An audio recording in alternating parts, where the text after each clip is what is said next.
신앙생활 하다가 종종 신앙인들이 또 우리가 시험에 드는 경우가 있어요. 그것은 하나님 과연 지금 나와 함께 계시는가 하는 질문이, 의문이 우리 안에 생길 때입니다. 아무리 기도해도 어려운 상황이 풀리지 않아요. 아무리 내가 기도하고 하나님의 말씀대로 산다고 해도 고난이 여전히 밀려올 때에 사람들은 기도해봐야 소용없더라, 어차피 시간 지나면 다 해결될 것인데 굳이 그렇게 기도하고 그렇게 소란을 피울 필요가 뭐가 있어? 이런 질문을 한다는 거예요. 오늘 본문을 우리가 앞부분은 읽지 않았습니다만은 헤롯 아그리파 1세인데요. 그 헤롯 왕이 이 갈릴리 지방 이스라엘 땅 쪽을 다스리면서 자기의 정치적인 야심을 가지고 유대인들에게 좀 이렇게 표를 얻어볼까, 마음을 좀 사볼까 싶어서 교회를 핍박하기로 작정을 합니다. 그리고 그 교회 리더십 몇 사람을 잡아 죽이기로 결심을 해요. 그렇게 해서 12명의 사도들 가운데 첫 번째 순교자가 나오게 되죠. 그게 바로 야고보, 사도 요한의 동생이었던 사도 야고보가 칼에 맞아 죽는 것입니다. 그 야고보가 죽자 유대인들이 막 흥분하고 기뻐해요. 그 모습을 보면서 베드로를 또 잡고 죽일 각오를 마음을 먹고 이제 이 헤롯 왕이 베드로를 감옥에 넣어놓는 것입니다. 이것을 그냥 평면적으로 이렇게 읽어가면 역사의 얘기예요. 그러나 그 야고보를 잡아 죽이고자 할 때에, 그때에 교회는 과연 무엇을 했을까? 생각해보면 그때 이 초대 교회는 엄청나게 긴장했을 것이고 그들은 열심히 하나님께 기도했으리라고 의심치 않습니다. 야고보가 칼에 맞아 죽었을 때에, 그 바로 이전에 그가 잡혀갔을 때에 교회는 분명히 그 외부로부터 오는 핍박과 압박 속에서 그들은 기도했을 거예요. 그러나 결과는 야고보가 순교하죠. 과연 이쯤 되면 기도가 무슨 소용이 있는가라는 질문이 나올 법하지 않겠습니까? 우리가 그렇게 몸부림을 치고 어떤 사람은 금식했을지도 모르겠어요. 어떤 사람은 작정했을지도 모르겠어요. 어떤 사람은 쳐야 했을지도 몰라요. 어떤 사람은 새벽에 몸부림을 쳤을지도 몰라요. 그러나 그 결과는 야고보의 순교였어요. 그리고 그들을 괴롭히는 유대인들이 득세하는 것이었어요. 헤롯 왕은 더 기뻐하고 더 흥분을 했어요. 과연 이럴 때에 우리 그리스도인들 실망하지 않고 좌절하지 않고 포기하지 않을 수 있겠는가 하는 질문이 나와요. 어쨌든 간에 그런 사건을 며칠 전에 겪었는데 이제 다시 또 베드로가 붙잡혀갑니다. 성경은 말하기를 베드로는 옥에 갇혔고 교회는 그를 위하여 간절히 기도하더라 라고 말합니다. 베드로는 옥에 갇혔고 교회는 그를 위하여 간절히 기도하더라. 기도에 실패했어요. 그것을 실패라는 표현이 옳을까요? 기도했으나 기도대로 이루어지지 않았어요. 그들이 설마 야고보가 순교 잘하게 해주세요 기도했을까요? 그건 아니었을 거 아니에요. 그들이 야고보를 위하여, 야고보의 구원을 위하여 기도했지만 그 뜻대로 이루어지지 않았으나 그들은 결코 실망하지 않고 또다시 베드로가 붙잡혀 갈 때에 기도했다는 거예요. 그리고 이제 베드로가 그 부분 다시 또 우리가 묵상하기로 하고요. 베드로가 감옥에 들어갔어요. 그때는 무교절 기간이었어요. 무교절은 유대인들이 예루살렘에 모여서 함께 하나님을 섬기고 하나님을 예배하고 하나님을 섬기는 절기잖아요. 여러 각지에서 예루살렘으로 유대인들이 모였어요. 바로 그때를 또 헤롯 왕은 맞췄던 거고요. 무교절 기간에는 사람을 죽이면 안 되니까 그들은 그 6월절이 마지막 날 6월절이 끝날 때까지 그들은 이 헤롯 왕은 기다렸어요. 사도행전 5장을 보면 대제사장과 서기관들이 베드로와 요한 사도들이 나가서 복음을 전하니까 그들을 복음을 전하지 못하게 하기 위해서 감옥에 집어넣었거든요. 그런데 그날 저녁에 천사가 와서 베드로와 요한을 옥에서 나오게 하고 성 밖에 나와서 시내에 가서 복음을 외치도록 했습니다. 사도행전 5장에 이미 그런 경험을 베드로는 했어요. 그 사실을 이들이 알았던지 이번에는 베드로를 4명씩 군사들을 4대로 4조를 만들어서 베드로를 밤새껏 지키게 합니다. 그날도 역시 그렇게 지키고 있었습니다. 바로 전날 밤이었죠. 천사가 와서 갑자기 그 깜깜한 감옥에 화하더니 천사가 와서 그 허리를 툭 칩니다. 베드로가 깜짝 깨죠. 급히 너 신을 신어. 그런데 묶여있던 모든 이 착고가 풀어지는 겁니다. 여러분의 삶에 묶여있는 모든 묶음이 풀어지는 역사가 있기를 주의 이름으로 축복합니다. 그 자유로운 영성이 여러분 안에 풀어지기를 바라요. 그 묶여 있었다는 것은 단순히 외부적인 이렇게 묶임만을 의미하는 것이 아니라 그의 마음의 모든 것이 묶여 있었을 것이고 눌려 있었을 것이고 그가 지금까지 지쳐 있었던 모든 이제는 모든 걸 포기하고 싶었던 그 어둠의 묶음을 눌림에서부터 자유해짐을 의미한다 볼 수 있을 것입니다. 천사가 와서 툭 칩니다. 그러면서 일어나라 합니다. 일어나는데 모든 묶음이 풀어집니다. 외투를 입어라. 겉옷을 입어라. 그랬더니 베드로가 시킨 대로 옷을 또 입습니다. 나가자. 나갑니다. 그런데 희한한 일이 생깁니다. 문이 열립니다. 파수꾼이 보초가 지켜 감시하고 있는데 그것을 통과하는 겁니다. 파수꾼 하나, 두 번째 파수꾼 지나갑니다. 베드로는 생각하기를 이것은 현실이라고 생각하는 것이 아니라 이것은 환상이겠지 라고 생각을 하는 겁니다. 그리고 그는 그 길을 따라갑니다. 시내로 향하는 곳에 큰 철로 만든 철문이 있었습니다. 그 문이 저절로 열립니다. 그리고 그 길을 지나서 그 길을 끝나고 넘어가는데 갑자기 같이 있던 천사가 사라졌습니다. 베드로가 정신이 퍼뜩 납니다. 환상이 아닌 것을 깨닫습니다. 아, 내가 참으로 알지 못했구나 라고 하면서 그가 지금까지 있었던 모든 것이 팩트, 사실이라는 것을 그는 알게 됩니다. 그는 이제 멀지 않은 곳에 있는 지난날 오순절 성령 강림이 임했던 그 집이에요. 마가의 다락방이 있었던 바로 그 집. 요한의 이름이 마가 요한이거든요. 그러니까 그 마가의 집으로 찾아갑니다. 그곳에는 여전히 제자들이 모여서 하나님께 기도하고 있었습니다.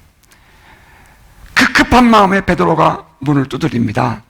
안에서 로데라는 소녀가 나오면서 베드로의 목소리를 듣고 깜짝 놀라서 지금 베드로는 지금 빨리 숨어야 되는데 얼마나 긴장하고 있겠습니까? 그런데 깜짝 놀라서 들어가서 제자들에게 말하기를 베드로가 왔습니다. 문도 안 열어줘 들어갔습니다. 그랬더니 그 안에 있는 사람들의 반응이 또 참 묘해요. 너 미쳤구나. 그렇게 말합니다. 아니에요. 베드로예요. 아니야. 베드로의 천사겠지. 여전히 문 밖에서 문을 두드리는 소리가 들려옵니다. 이들이 함께 나가서 문을 열었습니다. 그들이 깜짝 놀랍니다. 베드로가 눈앞에 있었기 때문입니다.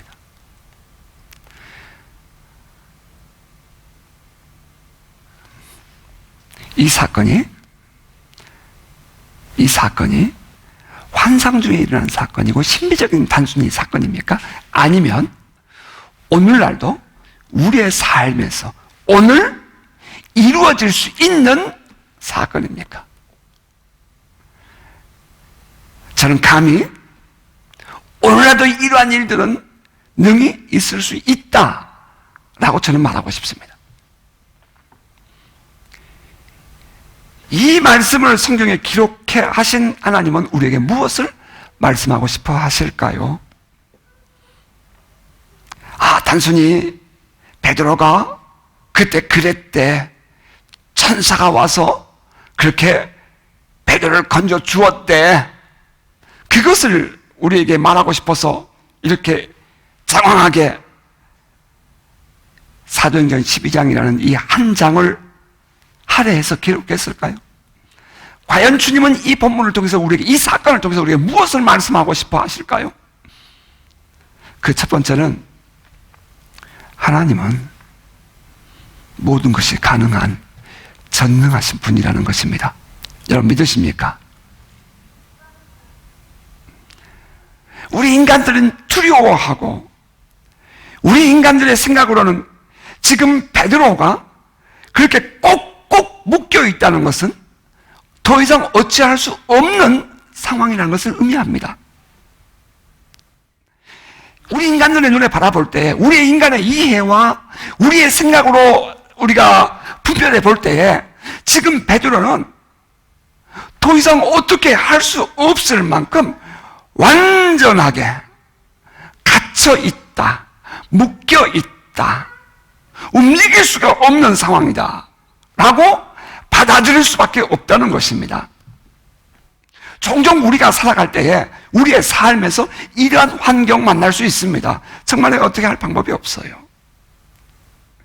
정말 내가 더 이상 기대할 수 있는 것이 없어요. 그냥 시간이 지나면 해결되겠지 라고 막연하게 그냥 내려놓고 포기해버리고 싶은 상황들이 얼마든지 우리의 삶에 나타날 수 있어요. 베드로가 지금 그런 상황이었고요. 교회도 지금 베드로를 바라보고 교회가 당하고 있는 모든 핍박과 외부로부터 밀려오는 모든 환경들이 그런 것이었어요. 그때에 그 주의 백성들을 건져주신 분이 누구였어요? 바로 주님이시잖아요. 우리가 만나는 우리의 삶의 많은 문제들, 그 모든 환경에서 우리를 구원해 주실 분이 누구라고 생각하세요? 나의 이해예요? 나의 계산이에요? 내가 가지고 있는 어떤 소유예요? 아니요. 주님이 하십니다. 믿으십니까? 너희는 가만히 있어. 하나님이 우리의 주이심을, 하나님이심을 볼지어다. 사느라면 많은 어려운 일들을 만날 수 있어요. 인간관계에서도. 결국 인간관계죠. 신앙 때문에. 혹은 그 인간적인 많은 그 사회 속에서 말입니다. 그 꼬일 수 있어요. 그 문제를 해결해 줄 분이 누구냐 이 말이에요. 살아계신 내 하나님, 살아계신 내 하나님, 내 아버지, 그분이 우리를 구원하실 유일한 분이시라는 사실, 이것이 여러분 안에 힘이 되기를 주의 이름으로 축복합니다. 그럼 또 두 번째는 이 사건 속에서 지금 주님은 무엇을 말씀하고 싶어 하실까? 왜 주님은 우리에게 이 사건을 우리에게 이렇게 성경에 기록하게 하셨을까? 하나님은 대단한 분이야. 그것이 아니라는 거죠. 두 번째는 기도하고 이루어지지 않았다고 포기하지 말자는 거예요. 그래요. 야고보는 그렇게 잃었어요. 그렇다고 해서 기도를 멈추겠어요? 야고보는 그렇게 순교당했어요. 세상의 무력 앞에서 죽은 거예요. 어찌 보면 하나님의 능력이, 샬롬이 팍스 로마나 로마의 권력 앞에서 졌다고 볼 수 있어요.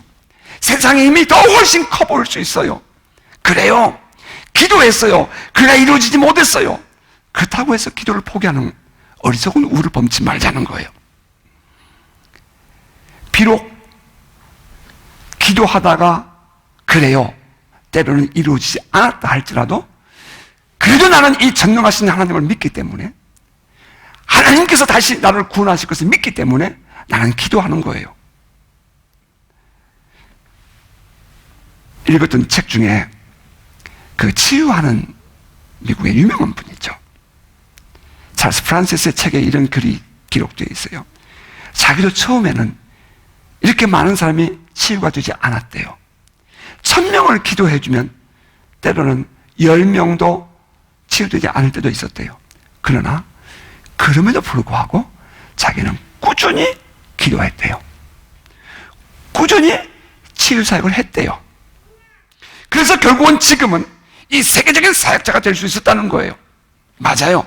여러분, 기도해서 이루어지지 않았다고 기도를 멈추는 것이 아니라, 그래요, 이루어지지 않았다 할지라도 나는 다시 기도의 자리를 지키며 나는 다시 기도하리라 기도하는 여러분 되시기를 주의 이름으로 축복합니다.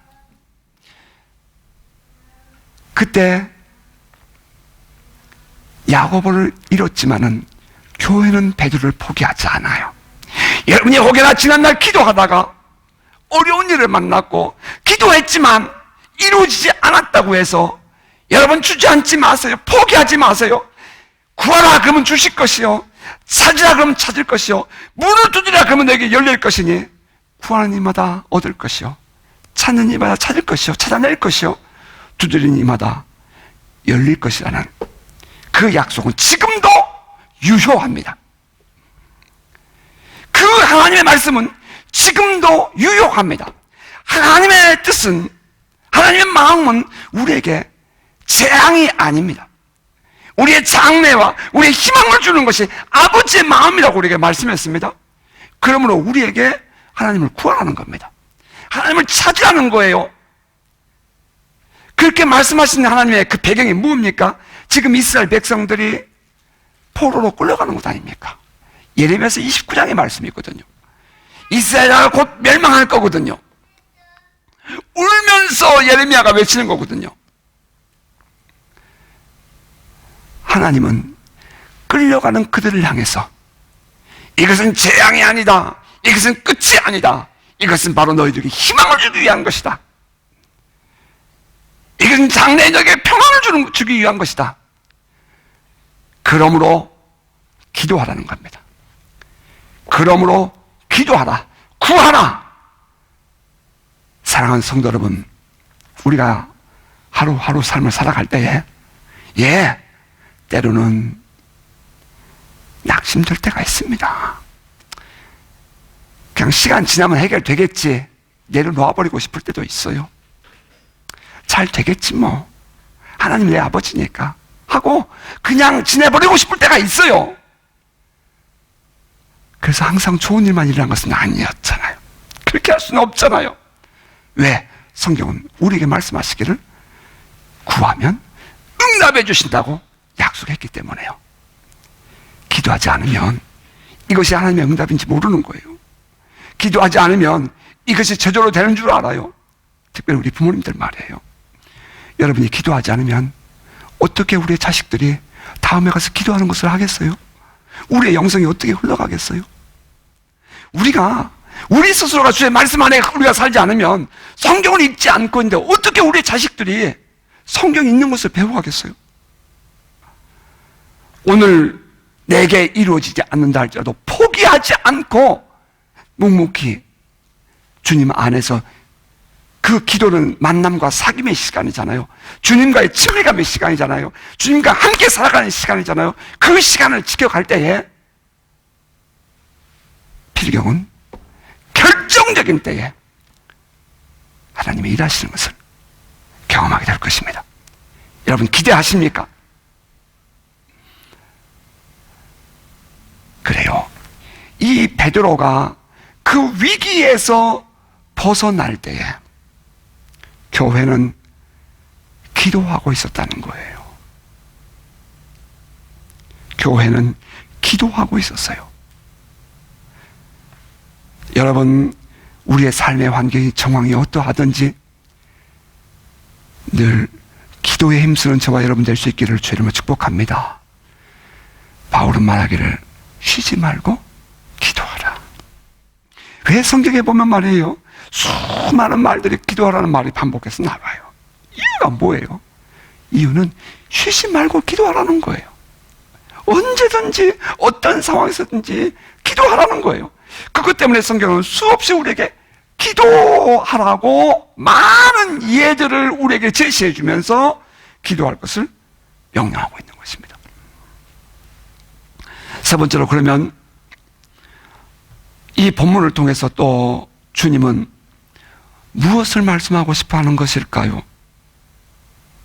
우리들에게 말입니다. 그래요. 베드로가 지금 감옥에 묶여 있는 것은 현실이에요. 내추럴한 것이라고요. 그런데 천사가 와서 툭 치면서 그를 깨워서 그로 하여금 밖에 나와서 이 제자들을 다시 만나는 데까지 그 길을 갈 수 있도록 했던 것은, 이건 내추럴한 것이 아니죠. 슈퍼 내추럴한 거예요. 베드로는 환상을 보는 줄 알았어요. 이것은 환상이겠거니 했다고요. 묶였던 것이 풀어졌어요.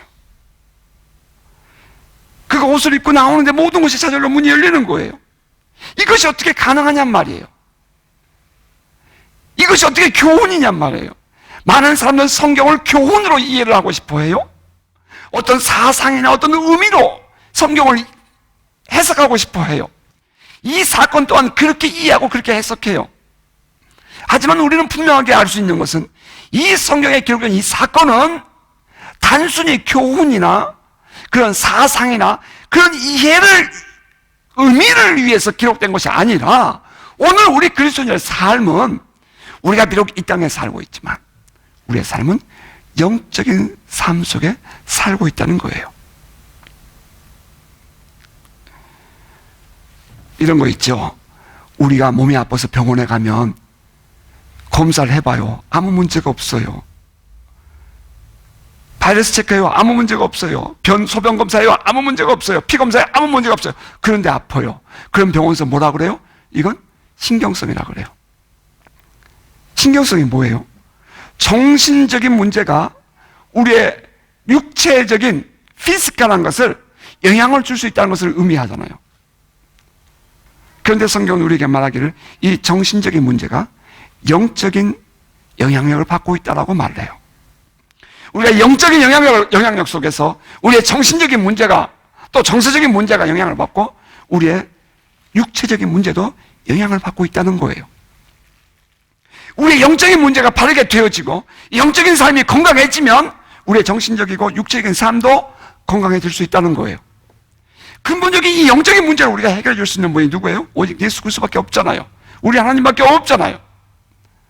성령 하나님 지금 우리와 함께 하신다는 이 사실이 우리를 강하게 만드는 힘이잖아요. 베드로가 실제로 묶였어요. 이건 실제예요. 많은 사람들이 이 땅에 살고 있기 때문에 이 땅의 것들에 관심이 많아요. 하지만 우리가 분명히 알아야 할 것은, 하나님이 하시면 이런 영적인 세계도, 초자연적인 세계도 가능하다는 거예요. 여러분 믿으십니까?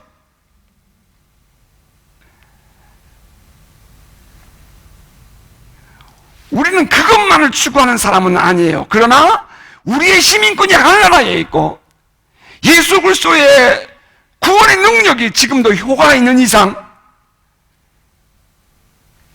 오늘 우리는 육신을 입고 살고 있지만 우리는 영적인 삶을 함께 누리고 있는 존재라는 거예요.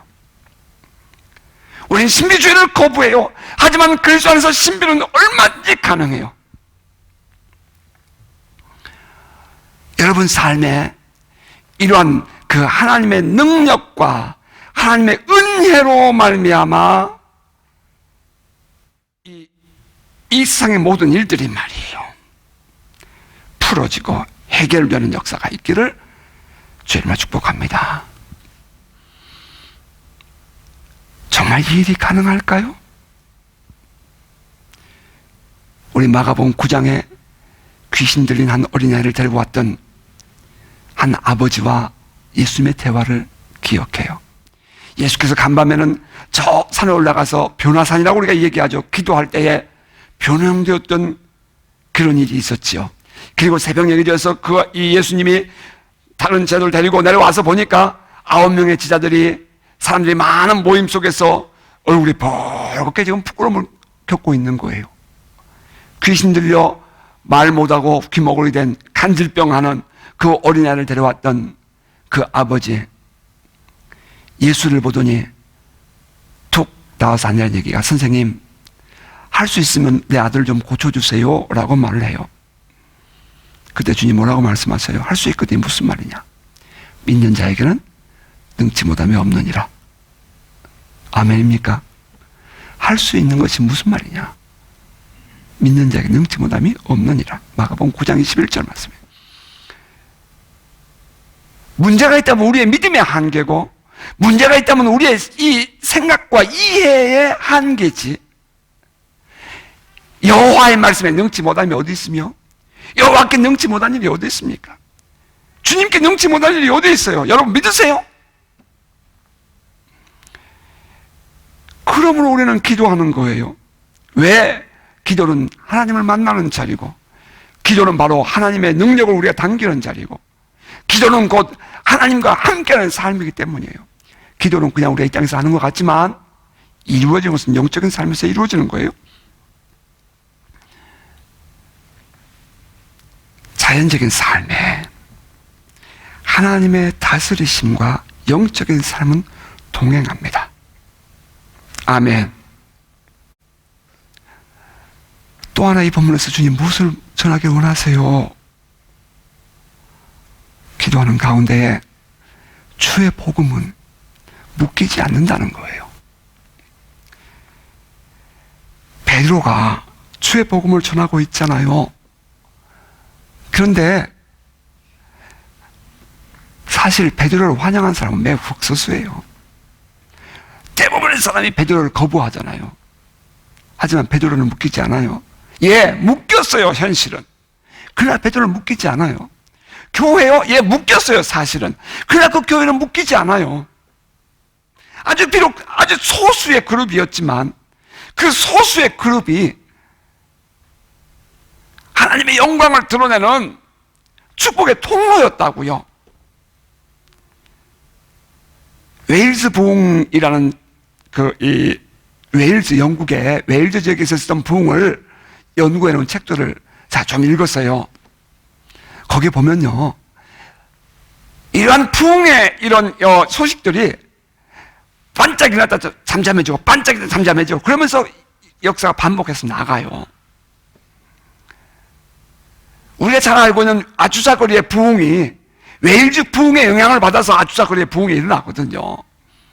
그런데 그 모임들이 사람이 갑자기 많이 모여서 리바이벌이 일어나는 것이 아니고요, 소수의 그룹이 기도를 시작해요.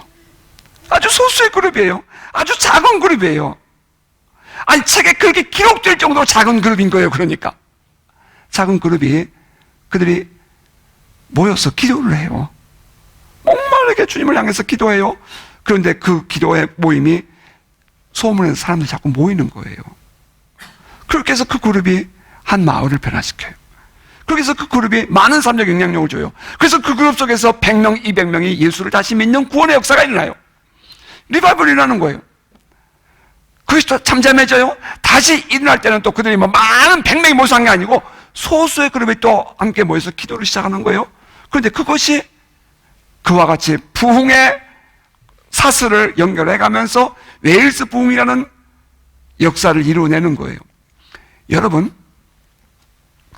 복음은 묶이지 않아요. 성령의 역사는 묶이지 않아요. 지금도 주님은 우리에게 목마르게 기다리세요. 이 뉴질랜드 땅이 말이에요, 지금 엄청나게 기다리고 있다고요. 우리 안에 강하고 담대함이 있기를 주의 이름으로 축복합니다. 강하고 be brave and strong, 강하고 담대하자고요. Rise and shine, 우리가 일어나서 빛을 발하자고요. 그러나 be humble at all times, 우리가 언제나 겸손하자고요. 베드로가 묶이는 듯 싶었지만 묶이는 것이 아니었죠. 이유가 뭐예요? 우리의 복음에 능력이 있기 때문이에요. 성령은 지금도 역사하십니다. 주의 천사는 지금도 우리와 함께 하세요.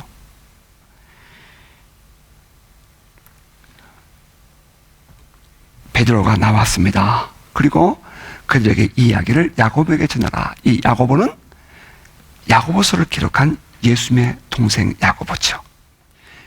초대교회의 수장이었습니다. 그리고 베드로는 다른 곳으로 옮겨갑니다. 그렇게 하고 사도행전 12장이 끝나는데요, 그 12장 말미에는 누구의 사건이 기록되어 있냐면은 헤롯 왕이 하나님께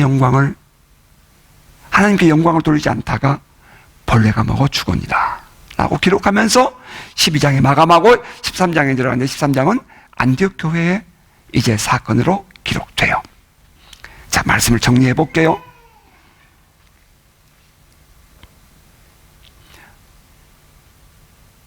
우리 안에 기대감을 갖자는 거예요.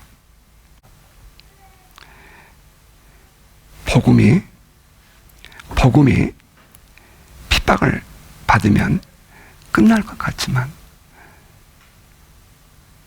불꽃이 꺼지지 않는 이상, 아니요, 꺼지지 않아요. 반드시 일어날 것입니다. 저는 우리 교회가 2016년도에 이와 같은 하나님의 영광에 쓰임받는 교회가 되기를 원합니다. 비록 우리가 소수라도 여러분 안에 들어있는 그 복음의 능력을 저는 분명히 믿기에 여러분에게 이 말씀을 전합니다. 결코 여러분 묶이지 마시고 자유로운 영성으로 2016년 당당하게 살아가는 저와 여러분 되시기를 주의 이름으로 축복합니다.